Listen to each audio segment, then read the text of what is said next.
जिस बहू को पूरा घर नौकरानी कहकर अपमानित करता था, उसी बहू के एक जवाब ने पूरे परिवार का सिर शर्म से झुका दिया। आखिर उसने ऐसा क्या कहा, जानिए इस भावुक और शिक्षाप्रद कहानी में।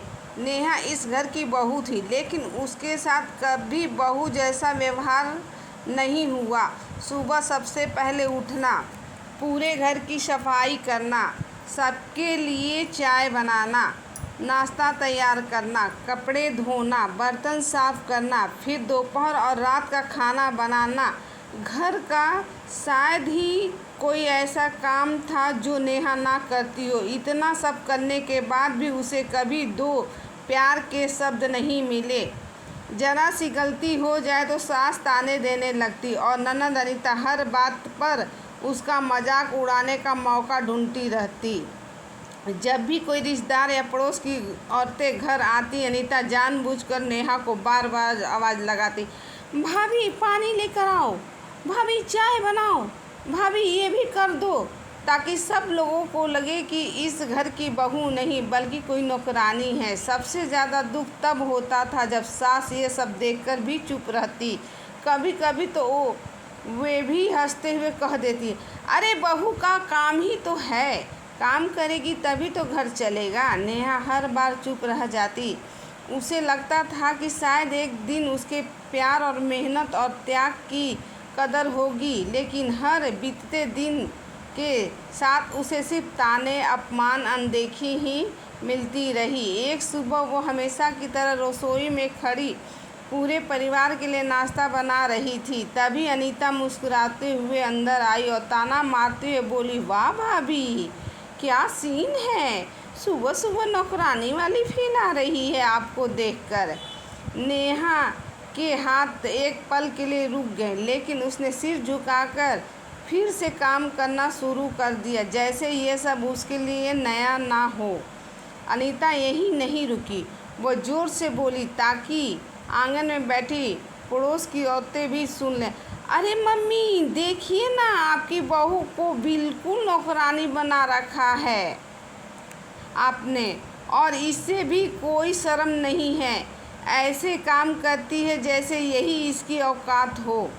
बाहर बैठी औरतों में हल्की हंसी गूंज उठी। नेहा के कानों में हर आवाज़ तीर की तरह चुभ रही थी, लेकिन उसने कुछ नहीं कहा। उसने चुपचाप रोटी तवे पे डाली और आँखों में आए आंसू रोक लिए।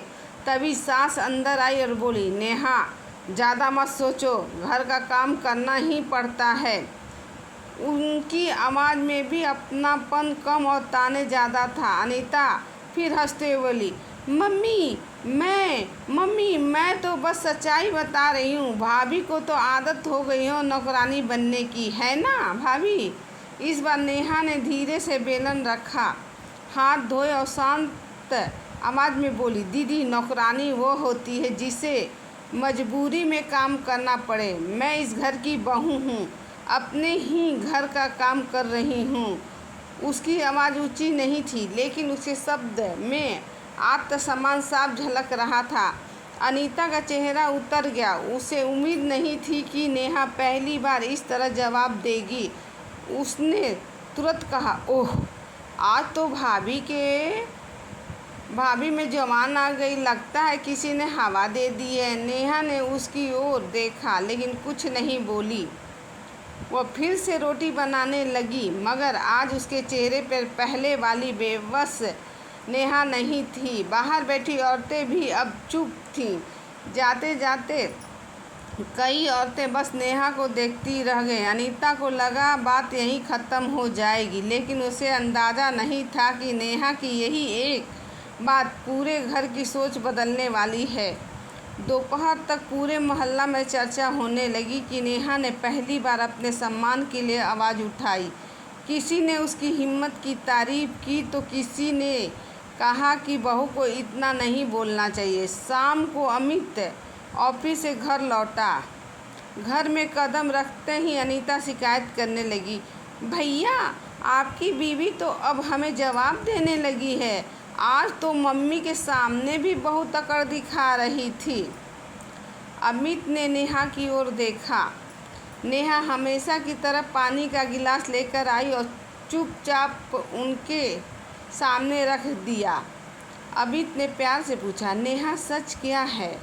इस बार नेहा चुप नहीं रही। उसने कई महीनों का दर्द एक एक करके बता दिया। कैसे उसे रोज़ नौकरानी कहकर अपमानित किया जाता था, कैसे हर छोटी बड़ी बात पर उसका मजाक उड़ाया जाता था, और कैसे उसे आज सिर्फ इतना कहा कि आपने ही घर का काम करना किसी नौकरानी की पहचान नहीं बल्कि एक बहू की जिम्मेदारी और अपनापन है। नेहा की बात सुनकर अमित कुछ देर तक बिल्कुल शांत बैठा रहा। फिर उसने अपनी माँ और बहन की ओर देखा और बोला,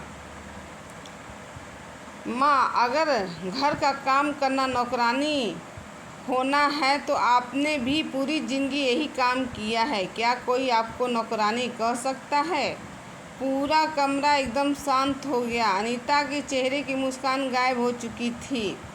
अमित ने आगे कहा, और दीदी, जब भी आप मायके आती हैं, आपकी पसंद का खाना कौन बनाता है? आपकी चाय कौन देता है? आपके बच्चों का ध्यान कौन रखता है? नेहा, और बदले में उससे क्या मिलता है? सिर्फ ताने और अपमान।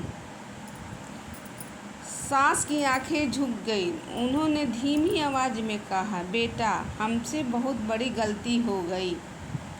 हमने कभी सोचा ही नहीं कि हमारी बातों से नेहा का दिल कितना दुखता होगा। नेहा की आंखों से आंसू बह निकले, लेकिन इस बार ये आंसू बेबसी के नहीं बल्कि सम्मान मिलने की उम्मीद के थे।